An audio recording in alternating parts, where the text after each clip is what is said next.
Do you remember your last carb? You said you haven't had a carb in 10 years. Do you remember? Man, I don't. It's been so long. I mean, like... I got the movie theater eating a Snickers bar or something like that. Yeah, I honestly don't. I don't know what it would be, man. Because, I mean, I don't really miss any carbs now. What sort of made you, like, just turn your back on carbs forever, basically? Well, I went keto because I had a bunch of eating disorders after my first couple competitions. You know, I would just binge and purge, and that plagued me for years. So I just started doing carb backloading, and then I just felt better without the carbs, so I just skipped them completely, and then I just went all in on keto. How'd you find out about carb backloading? That would be John back in Kiefer? Yeah, Kiefer read his book. That was 2014, 2015. Yeah. I started doing that, and I just felt better without the carbs, so I just started doing backloading without carbs. And I listened to Dom on Tim Ferriss's podcast talking about keto, and that was kind of my first introduction to keto as a diet. It blows your mind when you first hear about it. You're like, Yeah, this can't man. be. What the hell is this? He was in a bunch of like sardines and stuff at the time. Oh, yeah. He still has quite a few Dominic, sardines though. Yeah, Dom's a fan of the... Tinned fish is a good way to go, man. It's easy. Yeah, I love mackerel. Have you had any of that, what's the brand? Patagonia brand canned fish? That stuff's unbelievable. Yeah, that's like a freaking delicacy. Yeah, they have one that has, they have one that I bought the other day that had like curry. Yeah. It has some vegetables in it. They got like the smoked oysters, really all that stuff. It's really good. Yeah, smoked oysters. I actually recently bought some cod livers too. Oh, those are good. Yeah, those things are wild. They taste like little things of butter. Yeah, it's weird because they don't look appetizing at all, but like they have a really mild flavor. So And you it start sounds eating it. disgusting. Yeah, it sounds horrendous. And it has more fat than you could possibly imagine. It's Yeah, weird. yeah. But it's like super high in vitamin A. Yeah, I like cod liver. Yeah, it's hard to get vitamin A and vitamin D from food. Yeah. But it's in seafood. Yep. My wife hates seafood though, so I gotta find creative ways of getting her to like it. Yeah. Let me stretch out a little bit with this bad boy. Hit some lat pull downs to kind of kick things off. Sure. How long have you been bodybuilding for? I started bodybuilding not knowing what I was doing when I was a junior in high school. I was So there's 2 dates. Yeah. There's 2 dates when people start bodybuilding. Yep. And then my first competition was a sophomore in college. That would have been 2012, I guess. I lost 80 pounds in 12 weeks for that show. Oh, wow. Yeah, I was fat, man. I was 230 pounds, and I was like, I'm going to lean down to 200, and I was like, man, I'm not lean yet. So I got down to 150 for that show. People don't realize how fat they are, how lean they need to get, you know? That's the quote of the day. People don't realize how fat they are. What do you normally just walk around at then? Pretty much right now, like I'm 188 right now, and I'm kind of like, you know, this is 3,100 calories, 188, and I'm like in a legit building phase now. Like if I go up to 200, I'm just getting sloppy, you know? I don't need to be that big, but 188 feels good. What does sloppy look like as far as like your diet? If you're not eating any carbs or anything. Just a lot more of it. Yeah. So like 5,000 calories of the same stuff. What do you consume daily? I have no idea. I'll never count. Yeah, you're just rolling with it, huh? Yeah, I just eat. Yeah.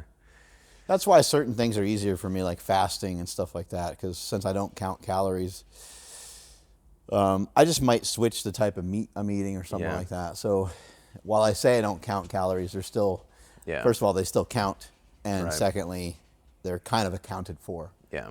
You know, I'm eyeballing them. Like, I already had a keto brick today. Yeah. I don't need another one. You know what I mean? That kind of thing. We raised a bunch of lamb, and then I slaughtered them a couple weeks ago or a couple months ago, and then we've been eating that, and man, it's so good. Oh, it's great, isn't it? Homegrown lamb. And I let it get older too. It's like 2-year lamb. Normally people kill them at a year, but a lot more fat in it at 2 years. They kind of eat whatever, right? Yeah, they were super easy, man. All I got to do is make sure they had water, and they didn't really even drink much water. They just would forage on everything on my property. Yeah, they're one of the only ruminant animals that makes DHA. It's kind of neat. They make an omega-3. Kind of cool. I mean, cows have a little bit, but it's like tiny amount, even grass-fed. There's a guy locally that I'm friends with. He's working with a company where they feed the cattle basically like a algae. And then the cattle, because of that, have more omega-3s than most fish. Really? Not more than salmon, but more than a bunch of other fish. Yeah. That's something I need to start picking up is the jiu-jitsu. I got into it for a little bit, and then I just stopped. I was doing it with my employees, and then I started my prep, so I focus on that. But I want to get into that. I was telling Andrew the other day, I need to, once my kid gets a little older, I want to get him into it, and I'll start doing it with him, you know? He's like 2? 2.5, yeah. Yeah. So I got a little ways to wait probably, but he's good. It's wild having a toddler, huh? Yeah, man. It's keeps me busy for sure. But we got another one on the way. She's due in June. Congratulations. So that'll be good. I'm excited. We find out the sex in a couple more weeks. So it'll be good. You got 2 kids, right? Yep. Nice. My son's going to be 21 at the end of the month. 21. Yeah. What's that like? It's different, man. It's weird. It's really weird. And you got a daughter or another son? Yeah, I have a daughter and a son, yep. So one of the things you might want to try with this is usually the first time people use this, they'll move their arms around a lot. You'll keep those pretty stationary? Or? So you keep them closer and move your spine. Okay. And your shoulders. Almost like you were throwing something, like if you were going to throw something or throw a punch, your body's going to like go from here to here. You're going to rotate. So you're trying to rotate and trying just to move all these guys around. Got a little knot in it. Yep, there you go. And I guess the heavier the rope, the more the interaction you get, huh? Yeah, the heavier ropes are kind of nice for me because they sort of pull me into position. Because I'm not real mobile, so it's kind of nice that it like kind of yanks me into some of those spots. But you can even just twirl it like harder, and you can turn this into a pretty intense workout. This is a great thing to do like outside. Yeah. I'm sure where you're at, it's probably pretty cold, but it's probably also beautiful. You walk outside, freeze your ass off on purpose a little bit. Yeah. And twirl around the rope and try to get your body temperature up while you're moving the rope around. Well, our warehouse is on 4 acres, and there's like a big field in it. So I got like a little archery range out there. Oh, nice. I just need to go out there and do this and shoot the bow and chill.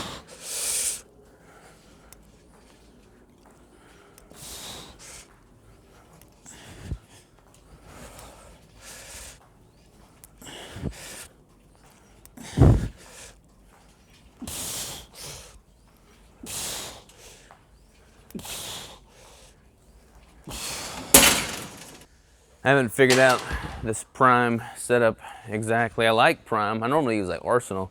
But do you start at a specific pin and then just change it as you're trying to fatigue different rep ranges? I move it around a little bit. Like this one's pretty nice to have some weight up here. It's easier to like squeeze. When you have a lot of weight towards the bottom, it's like... Is this 1 or is this 3? I forget kind of exactly how it works. It'll feel heavy, but as you pull it towards you, it will. Yeah, it feels good. That ain't that bad, right? Nah.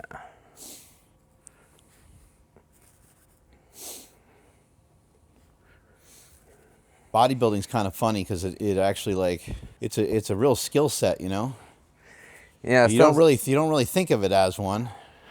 You think it's like, oh, this is the lowest amount of coordination you need for anything, right? But it's really not true. Like to really get into your lats and to really get into certain muscle groups, it's actually very difficult. Yeah, it's like difficult to figure out. It's like the opposite of powerlifting from an efficiency standpoint. You want to be as inefficient as possible. Right. What are these for? Keep your feet splayed out? You can just switch a quarter out, probably be good. Yeah. Yeah, that's David Weck's. He was here just the other day, right? Mm-hmm. He went for a run. The basics of it are that, like, some of his thoughts are that, like, when you're in motion, when you're, like, going to, like, run, and a lot of people kind of think this, too, you want to sort of get into your big toe. Uh-huh. So you're going to transition your weight from here to here. Right. And your heel should either be, like, straight or stick out. But most people kind of go the other way. And then a lot of people have a collapsed... They have you want your inside ankle bone to be like up, Mine's collapsed. I'm like super overpronated. Yeah, and you know, like there's plenty of athletes that are awesome. Yeah. That have a foot like that. You know, but I mean, ideally, you're trying just to scoot your knee out to be here when you're transitioning your weight from there to there. Okay, that makes It's sense. just that kind of stuff. So this is just for someone like you. This is like you got a standing desk, and you just literally just stand here like this. Huh. And you can kind of do exercises on here and stuff, but it's something just to kind of get you used to being on the a little bit more outside edges of your foot. I should do that then for sure, because I'm like super flat-footed, Put super your overpronated. feet straight. Just have your feet be straight ahead. Like I go in, you know. So I switched all my footwear to zero drop wide toe box shoes, so I had zero arch Turn your support. feet in more. I feel like toes, like Yeah, pitch yeah. Yeah. Yeah, so you can, I mean, even just practicing that a little bit, you don't need to force anything. You're going to hurt yourself if you force Yeah. it too much. But if just occasionally, when you're thinking about your feet being straight, you're going to have to pigeon toe. You're going to feel like this. Yeah. And then you're going to look down at your feet and they're going to be straight. Yeah. But the other thing you could do is you can take your heel and try to like pressurize the outside of it and actually like sort of like you're trying to twist your feet this way, which will feel really weird and you'll probably feel super. There you go. Yeah. So you just created an arch on the inside by doing that. Yeah. So I should like do that consciously throughout the day, huh? Sometimes too, what people will demonstrate is like you can create a little bit of an arch sometimes just by having this big toe up a little bit. And it will, yeah, see, there we go. We got like a little, so you can kind of play around with it and strengthen it. Yeah, I don't know. Some man. people make way too big a thing of it. They make it seem like you're going to die if your foot's a little flat. That's not really the case. Yeah. Any supplements, are you in any supplements or vitamins that seem to assist in keto stuff? Man, I'm like the worst affiliate when it comes to any supplement companies because I don't take anything like creatine when I remember. Yeah. That's literally it. You know, like I get PTSD when I'm doing my polygraph test for natural bodybuilding shows. It's like, did I take anything that would be flagged? Oh, yeah. So it's like, I just don't take anything. That way I just keep it easy. I mean, I don't even do like a protein shake or that. Put the protein in the bricks, but that's pretty much it, man. That, maybe vitamin D on occasion. Maybe some MCT oil or... I don't even do that really. I mean, I've done it before. I mean, MCT oil is good, but protein powder? Not really, man. I'm pretty minimal with the supplementation. You know, I'd like to. I mean, if I might start doing some like I don't know, some of this nootropic stuff that got me interested. But I saw you made a post the other day, Andrew, about like methylene blue. Yep. You notice the difference with it? Yeah, I've never done that either. What about egg whites in a carton? I've done that. Okay, just making sure. Egg whites in a carton. Yeah, I'm guilty as charged on that one. Just drinking egg whites? Yeah, like sometimes, I mean, when I'm deep into a prep, I'll do egg whites just to give me more volume. Like I'll fry that up. I think egg whites are awesome. Yeah, I like them. I don't ever do like the powdered egg whites. I like the supplement egg whites. Yeah, especially if you drink them. I had some friends that drank them before, and they're like, I don't know what's wrong. My stomach's killing me. I'm like, they're like, it says it's pasteurized. I'm like, you still got to cook them, dude. Yeah. Well, I read somewhere that when you're having the raw eggs, like you get much less absorption rate from that. So yeah. Plus, I mean, I want the volume, so like I want it to get all fluffy when you cook it up. Yeah. It seems like fasting and keto go along with each other really well. Go ahead and stick this up top. I feel like the Stick best that. amplification Stick that 25. is just duration. Yeah, right. You know, the Yeah, time. I feel like the longer, I mean, one of my sticks on being strict keto for as long as I have is I feel like What's up? the longer you stay keto, the more deeply adapted you get and the better everything becomes. People are worried about losing metabolic flexibility when they go in and out, or if they don't go in and out, but it's like your body doesn't forget how to use sugar. Like if I was to have sugar right now, like my body would know how to process it, you know? So it's not like you lose that metabolic flexibility. Well, yeah, you know, how would your body lose it? Because your body's dealing with glucose all the time. Anyway. Exactly. Now, if I took like an oral glucose tolerance test, I might fail it, the first time. But then if I took it again in 48 hours, I'd be fine. So that's the only thing. But I don't really need to take an oral glucose They'd be like, this tolerance guy test. found some sugar, yay! Yeah. And body's all excited. 10 years of no carbs is one thing, but I think what's cool about that is 10 years of sticking to something and not wavering. Yeah, man. Because you heard science or you heard this guy's. That's the hardest thing, I think. Yeah. Especially, if you're a younger person and you're checking out like, oh, carnivore diet or this diet or that diet. Everything's coming at you so fast. You think all these things are things that you're not as successful as you should be, or you're not where you should be because you're not doing the current new thing that this other person's doing. That's cool that you stuck with it. Regardless of some of those feelings sometimes where you probably kind of felt like maybe I should try something a little different. Yeah, my superpower as a human is to just have this delayed gratification scenario play out where I'll just pick something and just chip away at it every single damn day, without deviation. That's what I gravitate to. Do you eat cheese? Yeah, I'll do cheese. Like dairy doesn't really mess with me. I don't really drink much raw milk. I would, but I just don't. My son tears up yogurt, man. He eats so much yogurt, and he'll do some cheese. I don't have any intolerance to lactose or any issues with it, so I'll do heavy cream throughout the day in my coffee, But yeah, dairy's fine with me. What are the main foods you eat? Like, what's your go-to? Man, my typical day is coffee with heavy cream, and then I'll have a brick after I work out, and then dinner meal will be like a pound to a pound and a half of whatever meat source I'm going with that day. So lamb, ground beef, venison, elk, or chicken, and then whatever fat I want to do to nail the numbers. So I've been doing like a lot of butter lately, but duck fat is a good fat source I'll use. If you're looking at something like, you're looking at nutritional facts, yeah, and you're thinking about kind of like eating something, what's like the cutoff for the carbs? If something has like 12 grams of carbs, are you not going to eat it? Well, it depends. If it's the keto-y, brick, if it's like, if it's like the brick. I mean, we got some bricks that are 12 grams of carbs, I but see. it comes with 90 grams of fat. So I'll have that. If I'm looking at something that's like 12 grams of carbs and no protein or no fat, then I won't typically eat it. So my total carb intake for the day is usually less than 20.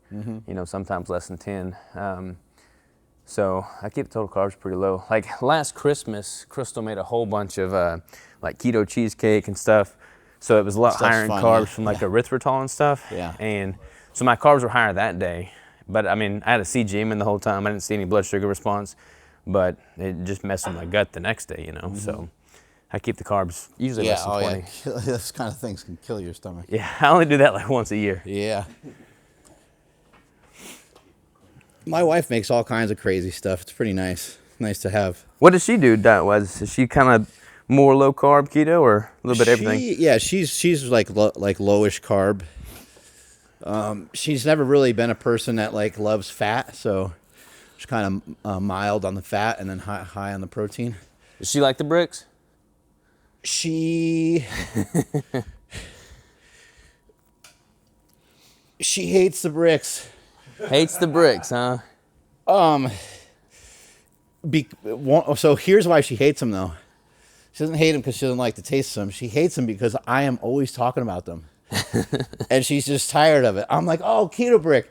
And I'm like, oh, there's a new flavor. And so like the joke in our house is like, there's a new flavor. She's like, I know, there's a fucking new flavor. I've actually never met your wife. I've corresponded with her a little bit on email, like when I buy protein or something, but I've never met her.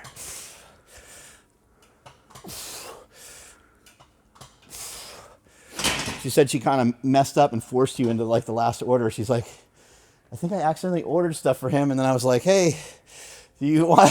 Hey, I mean, we made it work. And then you were like, sure. We'll figure out a way. Because I didn't want to be her out. I didn't want her to be out any, headaches. So I'm like, we'll make it work. Just give me like an extra 30 days. Yeah, she's like, he's so nice.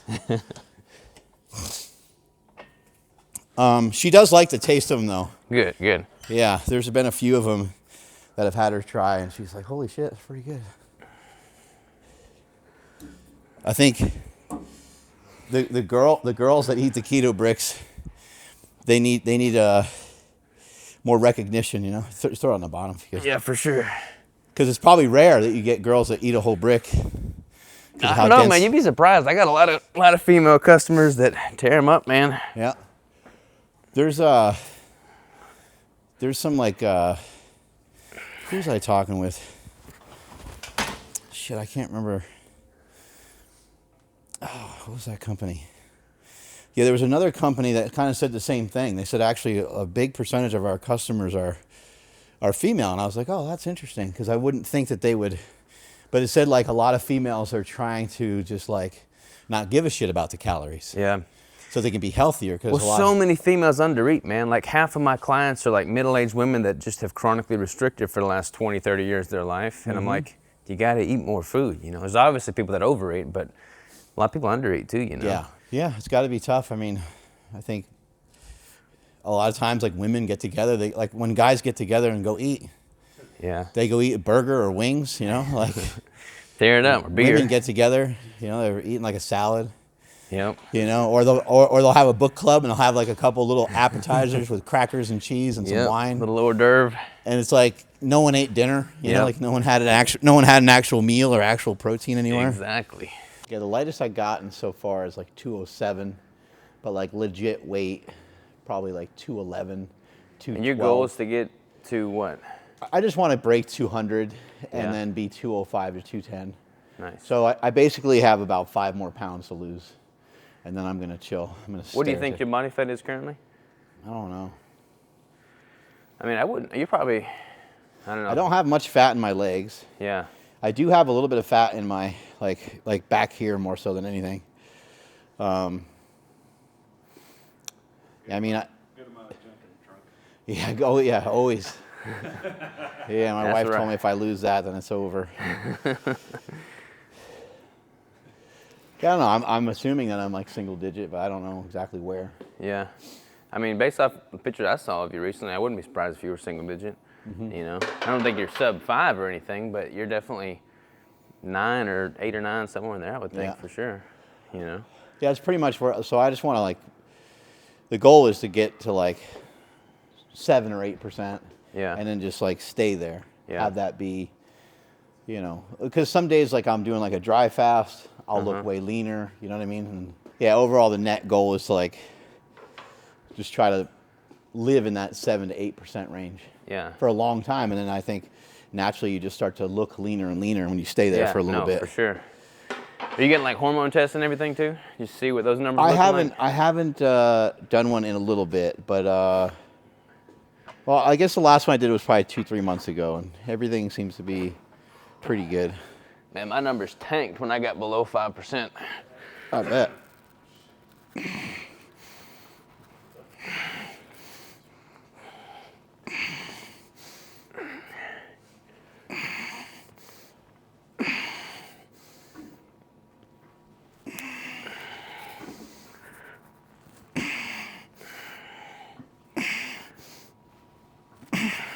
It's kind of nice having machines like this because Just go back and forth. yeah, you just keep hammering on them.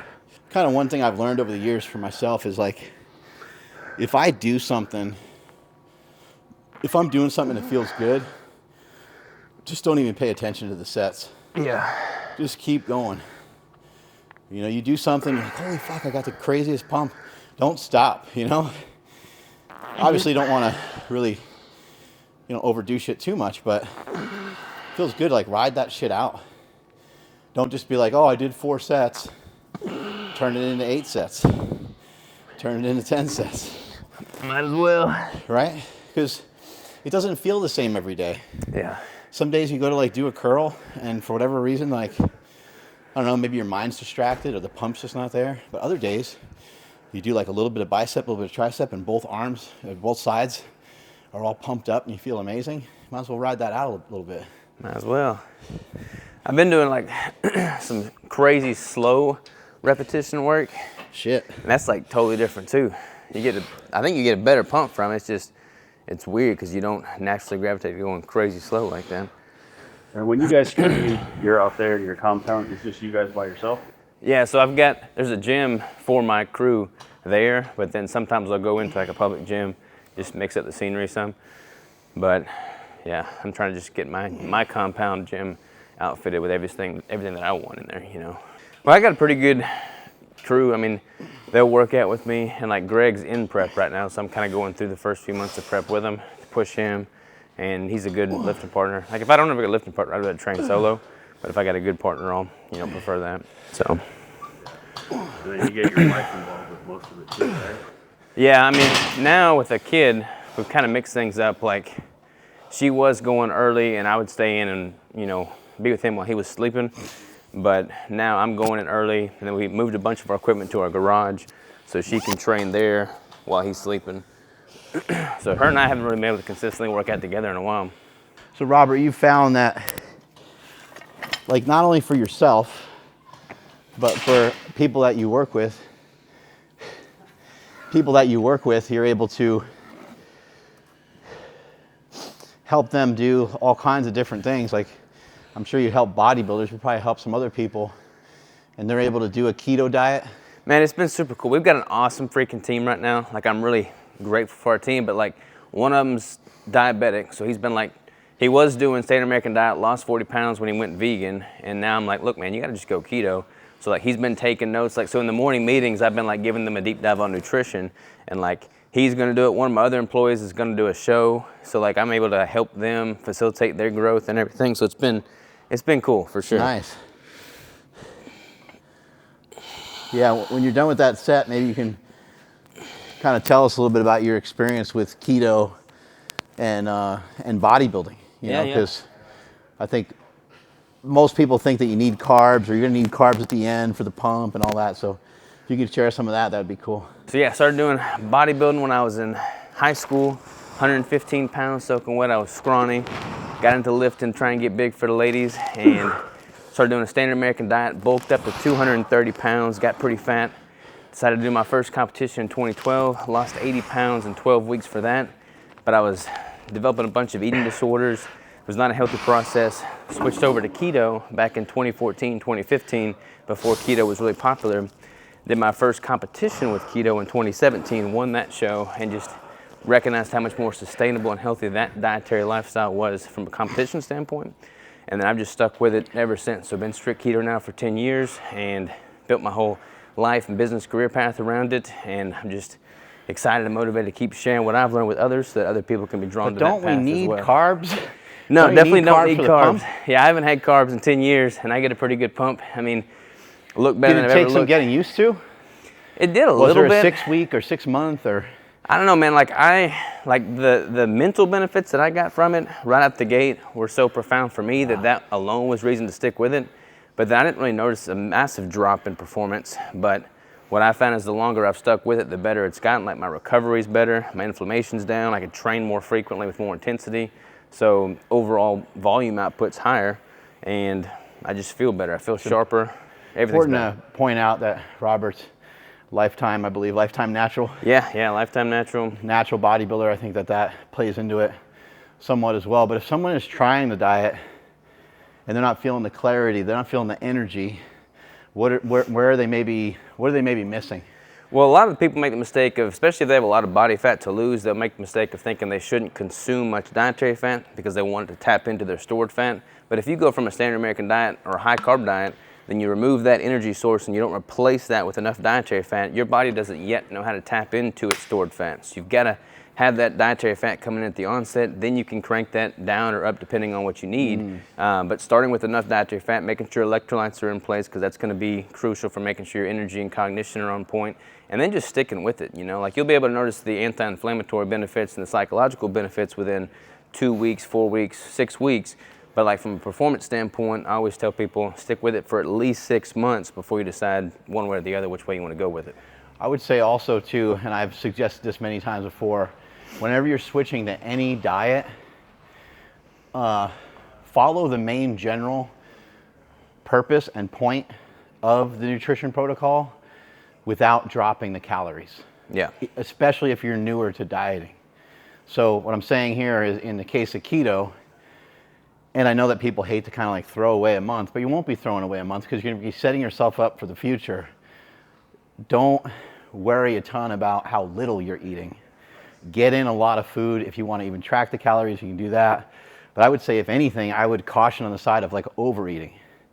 Would you agree with a little bit of that? Yeah, a lot of people start keto initially because they want to lose weight and you'll flush out some water and everything like that. But like, you got to let your body's metabolic pathways get upregulated to efficiently use fat as a fuel substrate. So like, stay at a maintenance or a slight surplus, let all that machinery get put in place. Then you can start worrying about, you know, tapering down your intake and actually losing body fat. Appreciate you, man. Likewise. Yep. You notice I wanted to make it harder to lift my shoes on. Yep. Yeah, I train barefoot everywhere I go, man. I go to like a public gym, kick the shoes off. Anybody tell you anything? No. It's probably a little bit different up there too. Yeah, it's I just feel like I can connect with everything better. Things are a little slower out there. Yeah. Yeah, Arkansas is the place to be, man. Especially Northwest Arkansas, it's like a little hidden jewel. Nobody knows of Arkansas. I tell people I'm from Arkansas, and they automatically say, "Oh, that's where Clinton's from," or something like that. Yeah. And I'm like, no, man, there's a lot of good things going up there. Like I said, the Arkansas Razorbacks. Yeah, the Razorbacks, but just like the vibe is slower, but there's so much opportunity. Because I mean, in Northwest Arkansas, you've got Walmart, Tyson, JB Hunt. You got all these big companies. You got the universities. There's a lot of money there, lots of opportunity.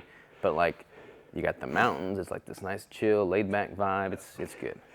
Yeah, when I was in Nebraska recently, I was at Piedmontese. Yeah. And the guy from Piedmontese, Joe, he's like, I talked to him the other day. "Oh, cool."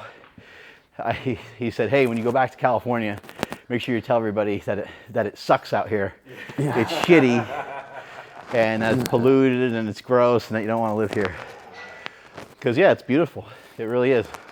But it's just different. Mm-hmm. I remember living in Louisville, and you just go like to a gas station. You just try to like pay for something. It's like just taking their sweet ass time. Person behind the counter got a cigarette. This is years and years ago. Got a cigarette in their mouth. It's like almost burning their lips. They don't give a shit. No one's in a hurry. No one's in a rush, and you're like, "Come on, I just want to get the hell out of here." Yeah, But they're like, a good place. "Get out of my town, you city slicker."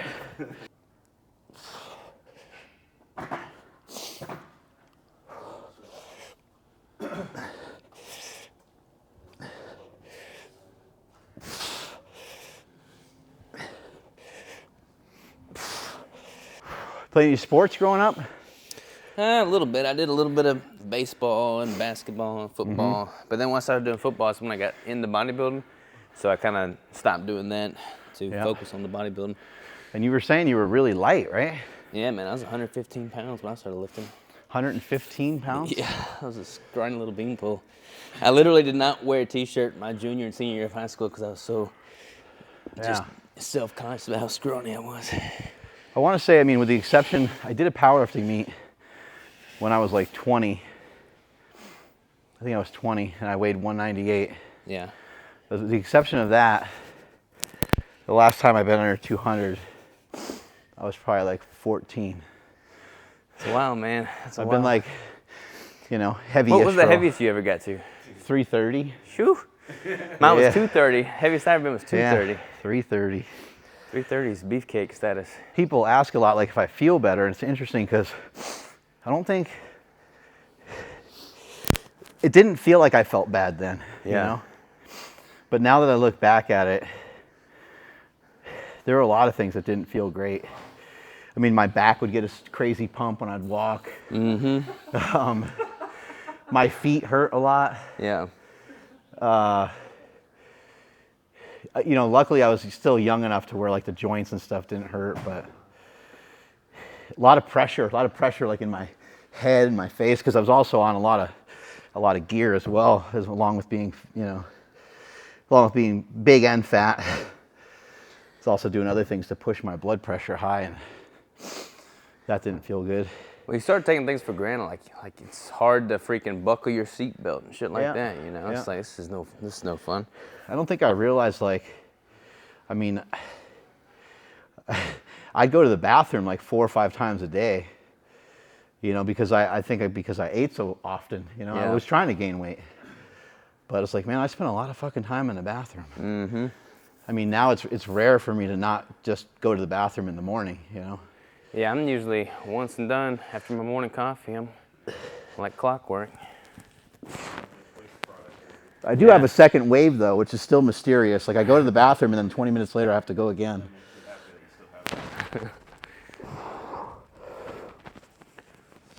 It's like a condition, I think. Yeah, probably like your nerves and everything. Oh, nerves are the worst, yeah. Nerve poop. Carrying baby wipes though. Yep. I didn't have any the other day. I had to go home. I was going to take a shit at Temple Coffee. And I was like, I can't do it.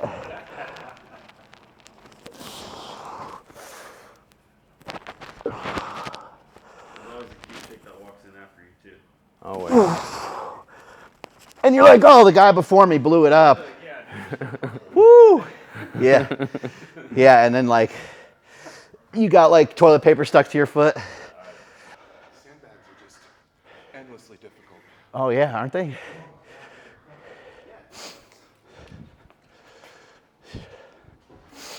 Whew. You can probably shoot it to Andrew. I think Andrew is doing the editing for that episode. So I can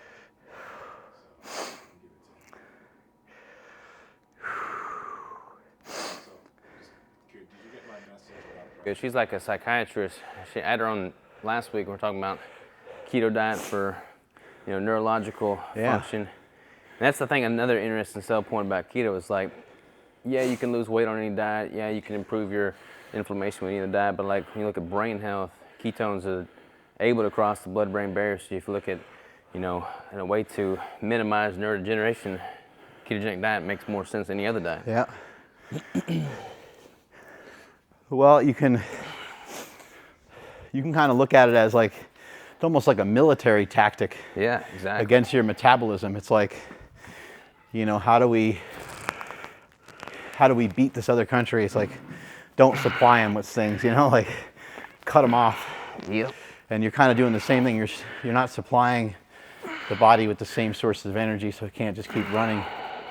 The interesting thing is when it comes to like cancer, cancer cell is glycolytic, and it doesn't care. Yeah. It doesn't care that you didn't eat any carbs. It's still gonna use glycolysis. Yeah, exactly. It just stays in that loop. Mm-hmm. And you can kind of keto it, but not you can't just keto it. You need other protocols. Yeah. Yeah, cancer's a mean beast for sure. Yeah. And even just rotating in and rotating out with your.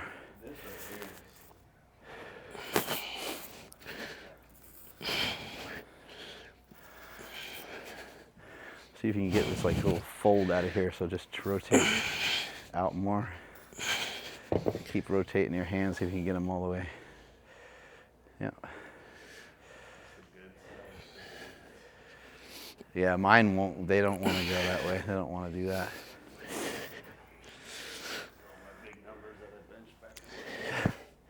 But you could even do that with like a 10. Yeah. And you can like flex the tricep into it, Feel my triceps.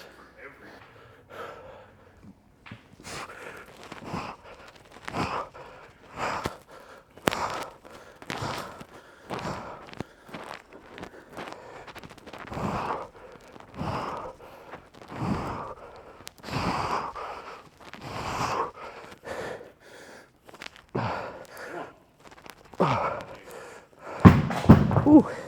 That last one went a little weird. You'll like this, Robert. We call it if someone hands you a dumbbell, it's called country club. Yeah, you And got if someone hands you both dumbbells, it's double country club. Like you're at the country club, Yeah. Place with the racket. Like no one trains serious there. Yep, So yep.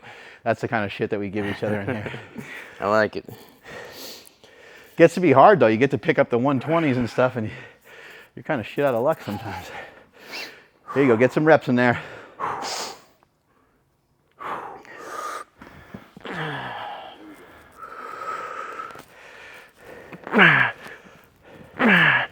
Yes, sir.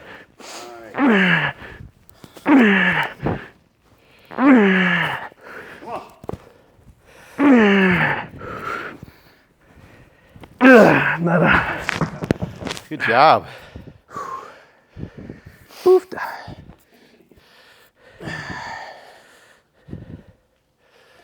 What did you say you weigh nowadays? 180 or so? Yeah, I'm like 188 right now. I was 200. I'm dropping it a little bit from that. I was like 200 at the beginning of the year, or 190 or something like that. That was Still pretty active bodybuilding wise. Oh yeah. I'm training usually 6 days a week, going pretty hard, pretty heavy, and then like 1 day of cardio usually, something simple, Stairmaster. Do you implement more cardio as it gets closer and stuff? A little bit, but I keep my cardio pretty minimal. I treat cardio like minimum viable dose. What's the least amount I could do to still get a response, you know? So pretty minimal cardio. I never go above like 25 minutes on a Stairmaster, so not much. What about like athletics and just like general cardio? Do you like to keep, because you mentioned you have a trail that you run a little bit here and there. Yeah, I'll do that. Because like I do a 50-mile march every August for veterans. So I want to, like when that starts coming closer, I'll start walking like 7-8 miles a day, every day, kind of get my feet conditioned. And then when I get closer to elk season, I'll start doing that trail run. So keep me active, you know. It's hard to break people down that do fitness, because there's so much stuff like that that someone doesn't necessarily always say because you forget about it. Yeah. But I mean, shit, I've known Thomas DeLauer for at least a decade. I didn't know he was a long-time runner. I didn't know that he was running since he was a kid. Yeah. I didn't know that he was like logging 40, 50, 60, 70, 80, 100 miles weeks. Well, he stays pretty lean too. He stays shredded. Yeah, he stays super lean. And it was only until maybe like a year and a half ago, it wasn't like he was hiding that he ran. It was just that running was such a part of his life. He didn't talk about it much. Yeah. He was mainly talking about diet and nutrition kind of over and over again. I'm like, we left out a big piece of the puzzle is you're burning a lot when you're moving as much as you're moving. Plus, he's very proficient at running. So I think when you start to develop some proficiency at something, I would say running isn't a great idea in general for weight loss in the beginning phases of running. Yeah. Because it's too difficult for most people. Once they get over that hump and they develop a fitness level, now we're talking about something totally different, because you can probably run and kind of be in a zone 2 and run a little more casual, and you could probably handle a decent amount of mileage a week without it killing your joints and without it sending shitty signals to your body. And we're like, as a species, we're supposed to run. Like my spine feels way better once I run on a somewhat regular basis. If I don't run for several weeks at a time, I just feel like I'm stove up, you know? Yeah. Especially as much desk work as we all do. That twisting feels really good. Yeah. That's why I like that rope flow. Yeah.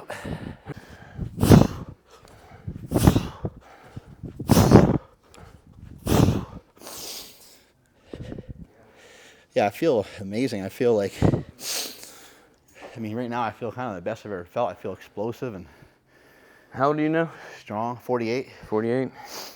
Yeah. Yeah, I mean, I feel better than I've ever felt. I'm 33. Having the knowledge, I think, helps, you know, like knowing what to do. Yeah. Yesterday, so I just ran in these other type of shoes the other day just to get more training for my foot rather than these like springier shoes that I have. And so my foot hurt. My heel was bothering me all day, but just took my heel and just was like rubbing it on stuff, doing mild fascial release all through the foot. Last night and this morning did a bunch of stuff on my shins and my calves, and it's gone. You know. Yeah. Before that, I'd get up out of my seat and I was like, it took a minute, you know. Yep. But then I got rid of it in like, I don't know, probably the span of like 3 hours. And you just finished the dry fast too, didn't you? Yeah. I'm gonna try that. I'm gonna give that a whirl. I don't know when I'm gonna give it a whirl. Sometime this year. I might try that one day, like you were saying. I'll do that just on a whim. But I want to try 24-hour dry fast. Yeah. It's pretty dope. It's way easier than a lot of people would think. Well, when I did my 5.5 day fast, that wasn't dry fast, but like, I mean, my glucose was down at like 37, I think. My ketones were like 7, and like my data recollection was just through the roof, man. Like I was speaking faster, I was recalling numbers, like it was trippy. It was cool. That was after how many days? I started noticing those benefits after like 3 days, but I did it 5.5 total. Yeah, I did the like the 7-day fast from Walter Longo. And you know, I read some information about it, but I didn't read all the details of it. Like I got into like day 3, and then day 3 it said you could eat a little bit. You could have like, you know, like 3 to 500 calories or whatever.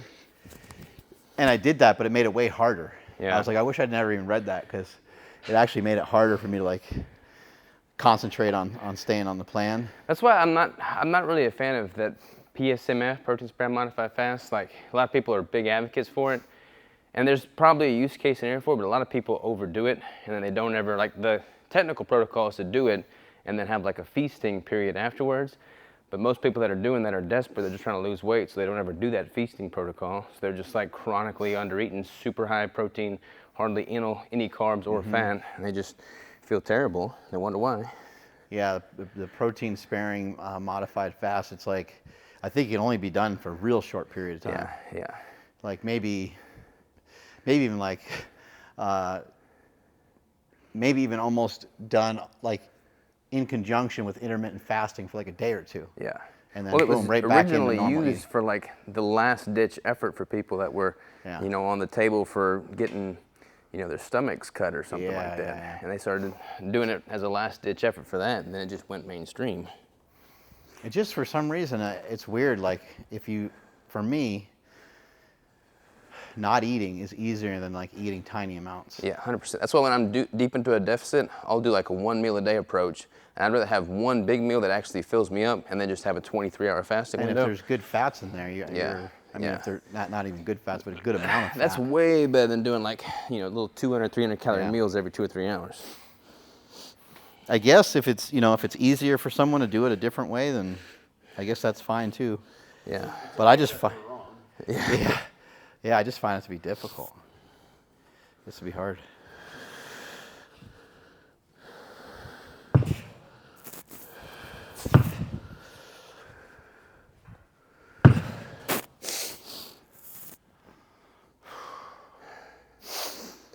Yeah, I need to get some bells and actually start using kettlebells on a somewhat regular basis. Do you do like swings? You just like pick them up like that, or what do you I typically do some swings, and with these big boys, I just pick them up. Yeah. I've never tried to do anything else with these other than. What does that one weigh? 150 pounds? This one's like 206. Sheesh. But it's kind of nice. Like it's just there, you know, and you just like sometimes even like when we're podcasting and doing certain things, I'll just walk past this and I'll just walk over and just pick it up a couple times. Yeah. You know, just Get it's everything not fired up. Yeah, it's not crazy heavy, but it's a good weight, you know.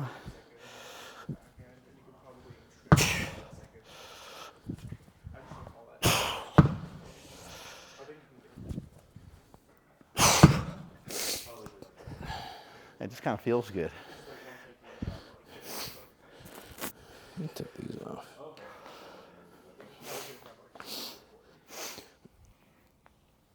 There you go.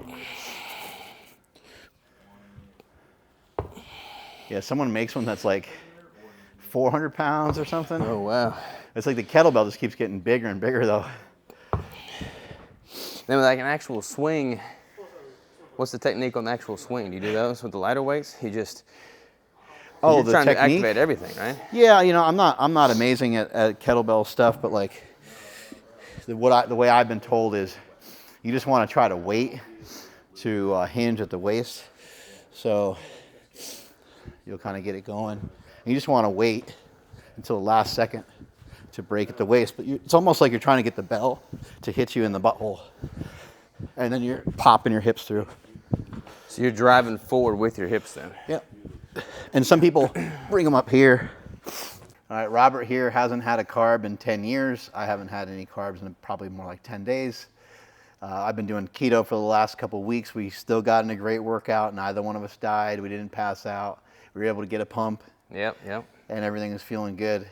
How'd you like to work out today? What do you think of the setup? And it's been a long time coming since we've Yeah, man. never had an opportunity to meet in person before. We've known each other for what, probably 8 years now, Yeah. something like crazy like that. But yeah, I love the setup. I got a super simple home gym myself, so like having everything at your fingertips, your own private access, like doesn't get any better than this. So Keto Brick over here. Robert Sykes showed up today with cowboy boots, cowboy hat, ready to rock and roll. Strength is never weakness. Weakness is never strength. Catch you guys later.